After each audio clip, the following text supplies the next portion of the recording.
जब लग जाने मुझ ते किछ होए, तब इसको सुख नाही कोय। जिवें कि पावन अष्टपदी ਦੀ ਪ੍ਰਾਰੰਭਤਾ ਤੋਂ ਆਪਾਂ ਇਸ ਗੱਲ ਤੇ ਵਿਚਾਰ ਸਰਵਣ ਕਰ ਰਹੇ ਹਾਂ, ਸੁਖੀ ਬਸੈ ਮਸਕੀਨੀਆਂ। ਕਿਉਂਕਿ ਜਿਹੜਾ ਸ਼ਲੋਕ ਹੈ ਨਾ ਕਿਸੇ ਵੀ ਅਸ਼ਟਪਦੀ ਦਾ, ਉਹ ਸਾਰੇ ਪਦਿਆਂ ਦੇ ਨਾਲ ਲੈ ਕੇ ਚੱਲਣਾ, ਕਿਉਂਕਿ ਉਹ ਸਿਰਲੇਖ ਹੈ। ਸਤਿਗੁਰ ਜੀ ਫਰਮਾਨ ਕਰਦੇ ਹਨ, ਜਿਵੇਂ ਕਿ ਇੱਕ ਅਹੰਕਾਰ ਬਿਰਤੀ, ਮੈਂ ਵਾਲੀ ਬਿਰਤੀ, ਇਹਨੂੰ ਪਰੇ ਛੱਡਣ ਦੀ ਵਿਚਾਰ ਸਤਿਗੁਰ ਜੀ ਸਮਝਾ ਰਹੇ ਨੇ। ਜਿਹਦੇ ਵਿੱਚ ਇੱਕ ਵਿਚਾਰ ਇਹ ਵੀ ਆਉਂਦੀ ਹੈ ਕਿ ਜਬ ਲਗ ਜਾਣੈ ਮੁਝ ਤੇ ਕਿਛ ਹੋਏ। ਜਦੋਂ ਤੱਕ ਮਨੁੱਖ ਇਹ ਸਮਝਦਾ ਹੈ ਕਿ ਮੈਂ ਕੁਝ ਕਰ ਰਿਹਾ ਵਾਂ, ਆਪਾਂ ਸੋਚਦੇ ਹਾਂ ਕਿ ਅਸੀਂ ਆਹ ਕੰਮ ਅਸੀਂ ਕੀਤਾ, ਇਹ ਕੰਮ ਮੈਂ ਕੀਤਾ, ਮੈਂ ਖੇਤ ਗਿਆ, ਮੈਂ ਖੇਤ ਜਾ ਕੇ ਆਹ ਫਸਲ ਬੀਜੀ ਤਾਂ ਖਾਣ ਜੋਗੀ ਫਸਲ ਹੋਈ, ਮੈਂ ਆਹ ਕੰਮ ਕੀਤਾ ਤਾਂ ਆਹ ਕੰਮ ਹੋਇਆ, ਮੈਂ ਇਸ ਤਰ੍ਹਾਂ ਦੇ ਕਾਰਜ ਕੀਤੇ ਨੇ। ਇਹ ਕਾਰਜ ਆਪਣੇ ਜੀਵਨ ਦੇ ਕਾਰਜਾਂ ਦਾ ਆਪਾਂ ਆਪਣੇ ਉੱਪਰ ਲੈਂਦੇ ਹਾਂ ਕਿ ਇਹ ਕੰਮ ਮੈਂ ਕੀਤੇ ਨੇ।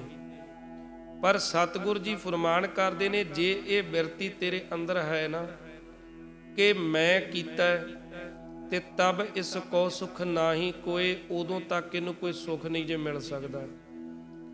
ਜਬ ਲਗ ਜਾਣੈ ਮੁਝ ਤੇ ਕਿਛ ਹੋਏ, ਜਦੋਂ ਤੱਕ ਮਨੁੱਖ ਇਹ ਸਮਝਦਾ ਹੈ ਕਿ ਮੈਂ ਕਰ ਰਿਹਾ ਵਾਂ, ਆਹ ਕੰਮ ਮੈਂ ਕੀਤਾ, ਮੇਰੇ ਕੋਲੋਂ ਹੋਵੇਗਾ, ਤੇ ਚੇਤੇ ਰੱਖਣਾ ਉਦੋਂ ਤੱਕ ਮਨੁੱਖ ਸੁਖ ਨਹੀਂ ਪਾ ਸਕਦਾ, ਕਿਉਂਕਿ ਕਰਨ ਕਰਾਉਣ ਵਾਲਾ ਮਾਲਕ ਕੋਈ ਹੋਰ ਹੈ। ਤਬ ਇਸ ਕੋ ਸੁਖ ਨਾਹੀ ਕੋਈ, ਇਹਨੂੰ ਕੋਈ ਸੁਖ ਨਹੀਂ ਮਿਲ ਸਕਦਾ, ਕਿਉਂਕਿ ਆਪਣੇ ਆਪ ਦੇ ਕੋਲੋਂ ਉਸ ਤਰ੍ਹਾਂ ਨਹੀਂ ਕਾਰਜ ਕੀਤੇ ਜਾ ਸਕਦੇ ਜਿਸ ਤਰ੍ਹਾਂ ਪ੍ਰਮਾਤਮਾ ਆਪ ਕਰਾਉਂਦਾ ਤੇ ਮਨੁੱਖ ਕਰਦਾ। ਉਸ ਦੀ ਰਜ਼ਾ, ਉਸ ਦੇ ਹੁਕਮ ਤੋਂ ਬਿਨਾਂ ਇੱਕ ਪੈਰ, ਇੱਕ ਕਦਮ ਪੱਟਣਾ ਜਾਂ ਇੱਕ ਸਵਾਸ ਵੱਧ ਲੈਣਾ ਵੀ ਮੁਮਕਿਨ ਨਹੀਂ। ਫਿਰ ਆਪਾਂ ਕਿਵੇਂ ਕਹਿ ਸਕਦੇ ਹਾਂ ਕਿ ਅਸੀਂ ਏਡੇ ਏਡੇ ਵੱਡੇ ਕਾਰਜ ਆਪ ਕਰ ਰਹੇ ਹਾਂ। ਅਗਲੇ ਬਚਨ ਵਿੱਚ ਸਤਿਗੁਰ ਜੀ ਫਰਮਾਨ ਕਰਦੇ ਹਨ, ਜਬ ਇਹ ਜਾਣੈ ਮੈਂ ਕਿਛ ਕਰਤਾ, ਤਬ ਲਗ ਗਰਭ ਜੋਨ ਮਹਿ ਫਿਰਤਾ। ਜਬ ਲਗ ਜਾਣੈ, ਜਦੋਂ ਤੱਕ ਇਹ ਸਮਝਦਾ ਹੈ ਮੈਂ ਕਿਛ ਕਰਤਾ, ਕਿ ਮੈਂ ਕੁਝ ਕਰ ਰਿਹਾ ਵਾਂ, ਆਹ ਕੰਮ ਮੈਂ ਕਰ ਰਿਹਾ ਵਾਂ, ਮੈਂ ਸਵੇਰ ਨੂੰ ਉੱਠਦਾ ਵਾਂ, ਮੈਂ ਕੰਮ ਤੇ ਜਾਂਦਾ ਹਾਂ, ਮੈਂ ਉੱਥੇ ਮਜ਼ਦੂਰੀ ਕਰਦਾ ਹਾਂ, ਮੈਂ ਸ਼ਾਮ ਨੂੰ ਵਾਪਸ ਮੁੜ ਕੇ ਆ ਜਾਂਦਾ, ਇਹ ਕੰਮ ਮੇਰੇ ਕੀਤਿਆਂ ਹੋ ਰਹੇ ਨੇ।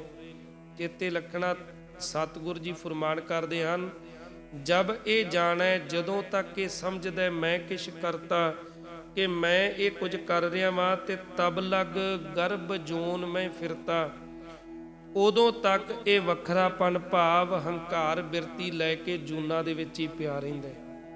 ਇਹ ਜੂਨਾਂ ਚੋਂ ਬਾਹਰ ਨਹੀਂ ਆ ਸਕਦਾ। ਜਬ ਲਗ ਤਬ ਲਗ ਗਰਭ ਜੋਨ ਮੈਂ ਫਿਰਤਾ, ਉਦੋਂ ਤੱਕ ਇਹ ਮਨੁੱਖ ਜੂਨਾਂ ਦੇ ਵਿੱਚ ਭਟਕਦਾ ਰਹਿੰਦਾ, ਜਦੋਂ ਤੱਕ ਇਹ ਸੋਚਦਾ ਕਿ ਮੈਂ ਕੁਝ ਕਰ ਰਿਹਾ। ਅਸਲ ਦੇ ਵਿੱਚ ਆਪਣੇ ਆਪ ਦਾ ਸੰਪੂਰਨ ਸਮਰਪਣ। ਗੁਰੂ ਕਹਿੰਦਾ ਕਿ ਆਪਣੇ ਆਪ ਨੂੰ ਸ੍ਰਿਸ਼ਟੀ ਦੇ ਅੱਗੇ ਸਮਰਪਣ ਕਰ ਦੇ। ਇਸ ਜਗਤ, ਇਸ ਸ੍ਰਿਸ਼ਟੀ ਦੇ ਅੱਗੇ ਸੰਪੂਰਨ ਤੌਰ ਤੇ ਆਪਣਾ ਸਮਰਪਣ। ਸਮਰਪਣ ਤੋਂ ਭਾਵ ਇਹ ਹੈ ਕਿ ਆਪਣੇ ਆਪ ਨੂੰ ਬਲਿਹਾਰੇ, ਬਲਿਹਾਰੇ ਦਾ ਮਤਲਬ ਆਪਾਂ ਸਮਝਦੇ ਹਾਂ ਬਲ ਹਾਰ ਜਾਣਾ, ਆਪਣੀ ਤਾਕਤ ਨੂੰ ਪਰੇ ਛੱਡ ਦੇਣਾ ਕਿ ਮੇਰੇ ਵਿੱਚ ਕੋਈ ਤਾਕਤ ਨਹੀਂ, ਕਿਉਂਕਿ ਤਾਕਤ ਭਰਨ ਵਾਲਾ ਵੀ ਮਾਲਕ ਪ੍ਰਮਾਤਮਾ ਹੈ, ਤਾਕਤ ਖੋਹਣ ਵਾਲਾ ਵੀ ਉਹੀ ਹੈ। ਸਤਿਗੁਰ ਜੀ ਫਰਮਾਨ ਕਰਦੇ ਹਨ, ਜਬ ਲਗ ਜਬ ਤਾਰੇ ਕੋ ਬੈਰੀ ਮੀਤ, ਤਬ ਲਗ ਨੀਚਲ ਨਾਹੀ ਚੀਤ। ਜਬ ਧਾਰੈ, ਜਦੋਂ ਤੱਕ ਇਹਦੇ ਅੰਦਰ ਇਹ ਧਾਰਨਾ ਬਣੀ ਹੋਈ ਹੈ। ਕਾਹਦੀ ਧਾਰਨਾ? ਕੋ ਬੈਰੀ ਮੀਤ, ਕਿ ਕੋਈ ਬੰਦਾ ਮੇਰਾ ਵੈਰੀ ਹੈ, ਦੁਸ਼ਮਣ ਹੈ, ਤੇ ਕੋਈ ਬੰਦਾ ਮੇਰਾ ਮਿੱਤਰ ਹੈ। ਆਪਣੇ ਬਗਾਨੇ ਦੇ ਚੱਕਰ ਵਿੱਚ ਪੈਣਾ। ਬਾਣੀ ਕਹਿੰਦੀ ਹੈ ਕਿ ਨਾ ਕੋ ਬੈਰੀ ਨਾਹੀਂ ਬੇਗਾਨਾ, ਸਗਲ ਸੰਗ ਹਮਕੋ ਬਣਾਈ। ਨਾ ਕੋਈ ਮਿੱਤਰ ਹੈ ਤੇ ਨਾ ਕੋਈ ਦੁਸ਼ਮਣ ਹੈ, ਬਿਲਕੁਲ ਬਰਾਬਰ ਇੱਕ ਸਰੂਪ, ਇੱਕ ਨਿਗਾਹ ਦੇ ਨਾਲ ਸਭ ਦੇ ਨਾਲ ਵਿਚਰਨ ਕਰਨਾ, ਸਭ ਨੂੰ ਮਿਲਣਾ। ਤੇ ਜਦੋਂ ਤੱਕ ਇਹ ਬਿਰਤੀ ਰਹਿੰਦੀ ਹੈ ਕਿ ਫਲਾਣਾ ਬੰਦਾ ਮੇਰਾ ਦੁਸ਼ਮਣ ਹੈ ਤੇ ਫਲਾਣੇ ਫਲਾਣੇ ਬੰਦੇ ਮੇਰੇ ਮਿੱਤਰ ਨੇ।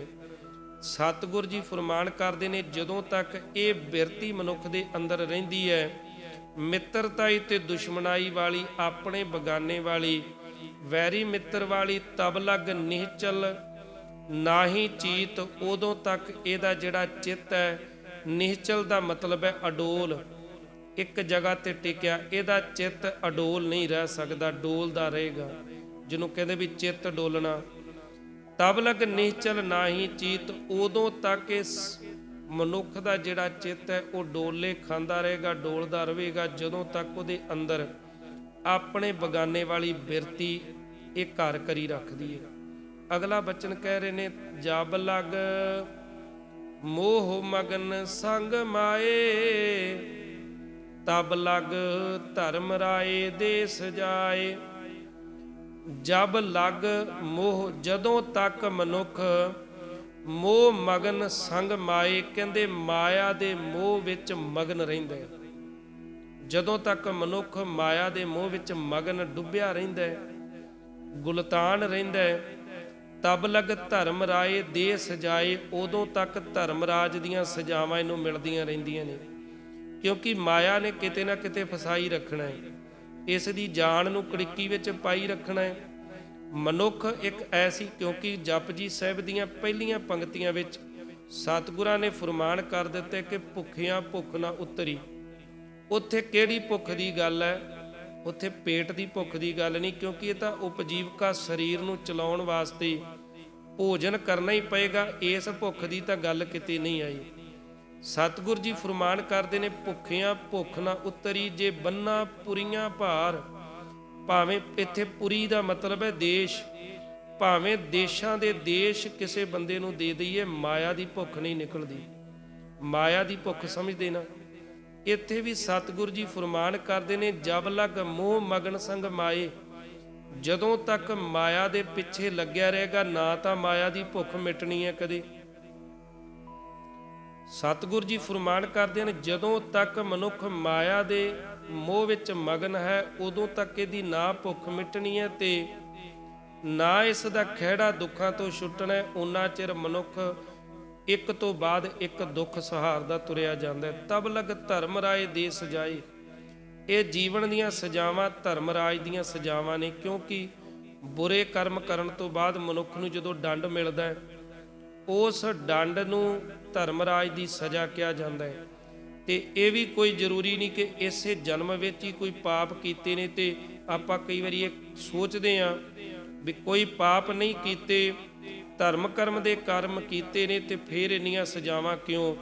ਤੇ ਸਤਿਗੁਰਾਂ ਨੇ ਫਰਮਾਨ ਕੀਤਾ, ਮਨ ਮੂਰਖ ਕਾਹੇ ਬਿਲ ਲਾਈਐ, ਪੁਰਬ ਲਿਖੇ ਕਾ ਲਿਖਿਆ ਪਾਈਐ। ਹੋ ਸਕਦਾ ਕਿਸੇ ਪੂਰਬਲੇ ਜਨਮਾਂ ਦਾ ਕੋਈ ਲੇਖਾ ਜੋਖਾ ਬਾਕੀ ਰਹਿੰਦਾ ਹੋਵੇ, ਸਾਨੂੰ ਯਾਦ ਨਹੀਂ ਰਹਿੰਦਾ, ਪਰ ਜਿਹੜਾ ਧਰਮ ਰਾਜ ਉਹ ਧਰਮ ਚਲਾ ਰਿਹਾ ਹੈ, ਉਹਨੂੰ ਸਭ ਯਾਦ ਹੈ ਕਿ ਕਿਹੜੇ ਜਨਮ ਦਾ ਲੇਖਾ ਉਹਨੇ ਕਿਹੜੇ ਜਨਮ ਵਿੱਚ ਲੈਣਾ।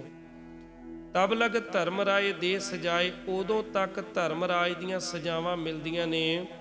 ਅਖੀਰਲਾ ਬਚਨ ਇਸ ਪਦੇ ਦਾ ਸਤਿਗੁਰ ਜੀ ਫਰਮਾਨ ਕਰਦੇ ਹਨ, ਪ੍ਰਭ ਕਿਰਪਾ ਤੇ ਬੰਧਨ ਟੁਟੈ, ਗੁਰ ਪ੍ਰਸਾਦ ਨਾਨਕ ਹਉ ਛੁਟੈ। ਫਰਮਾਨ ਹੈ ਪ੍ਰਭ ਕਿਰਪਾ ਤੇ। ਫਿਰ ਕਹਿਣ ਲੱਗੇ, ਇੱਥੋਂ ਹੁਣ ਛੁਟਕਾਰਾ ਕਿਵੇਂ ਮਿਲੇ? ਦੱਸ ਤੇ ਸਾਰਾ ਕੁਝ ਦਿੱਤਾ ਕਿ ਮੈਂ ਦੀ ਬਿਰਤੀ ਨਹੀਂ ਹੋਣੀ ਚਾਹੀਦੀ, ਹੰਕਾਰ ਬਿਰਤੀ ਨਹੀਂ ਹੋਣੀ ਚਾਹੀਦੀ, ਆਪਣੇ ਪਰਾਏ ਵਾਲੀ ਬਿਰਤੀ ਨਹੀਂ ਹੋਣੀ ਚਾਹੀਦੀ। ਇਸ ਤੋਂ ਬਾਅਦ ਕਹਿ ਦਿੱਤਾ ਮਾਇਆ ਦੇ ਵਿੱਚ ਮਗਨਤਾ ਵਾਲੀ ਬਿਰਤੀ ਨਹੀਂ ਹੋਣੀ ਚਾਹੀਦੀ। ਕਹਿਣ ਲੱਗੇ ਬਿਰਤੀਆਂ ਹੋਣੀਆਂ ਤੇ ਨਹੀਂ ਚਾਹੀਦੀਆਂ, ਪਰ ਬਿਰਤੀ ਨੂੰ ਜਾਣੋ ਰੋਕੀਏ ਕਿਵੇਂ? ਕੋਈ ਤਰੀਕਾ ਵੀ ਦੱਸੋ। ਤੇ ਸਤਿਗੁਰਾਂ ਨੇ ਤਰੀਕਾ ਦੱਸਿਆ, ਤਬ ਲਗ ਪ੍ਰਭ ਕਿਰਪਾ ਤੇ ਬੰਧਨ ਟੁਟੈ। ਪ੍ਰਭੂ ਦੀ ਕਿਰਪਾ, ਪ੍ਰਮਾਤਮਾ ਦੀ ਮਿਹਰ ਬੰਦਗੀ ਦੇ ਨਾਲ ਇਹਨਾਂ ਬੰਧਨਾਂ ਤੋਂ ਛੁਟਕਾਰਾ ਮਿਲਦਾ, ਫਿਰ ਇਹ ਬੰਧਨ ਟੁੱਟਦੇ ਨੇ। ਮਾਇਆ ਦੇ ਬੰਧਨ ਪ੍ਰਭੂ ਦੀ ਮਿਹਰ ਨਾਲ ਟੁੱਟਦੇ ਹਨ। ਤੇ ਅਗਲਾ ਬਚਨ ਕਹਿਣ ਲੱਗੇ, ਗੁਰ ਪ੍ਰਸਾਦ, ਗੁਰੂ ਦੀ ਕਿਰਪਾ ਦੇ ਨਾਲ ਨਾਨਕ ਹਉ ਛੁਟੈ। ਹਉ ਇੱਥੇ ਹਉ ਨਹੀਂ ਪੜਨਾ, ਥੋੜਾ ਜਿਹਾ ਉੱਤੇ ਟਿੱਪੀ ਲਾਉਣੀ ਹੈ। ਹਉ ਇਹਦਾ ਮਤਲਬ ਹੈ ਅਹੰਕਾਰ। ਕਹਿਣ ਲੱਗੇ ਕਿ ਮਨੁੱਖ ਆਪਣੇ ਹੰਕਾਰ ਤੋਂ ਉਦੋਂ ਛੁੱਟਦਾ ਜਦੋਂ ਗੁਰੂ ਕਿਰਪਾ ਕਰਦਾ।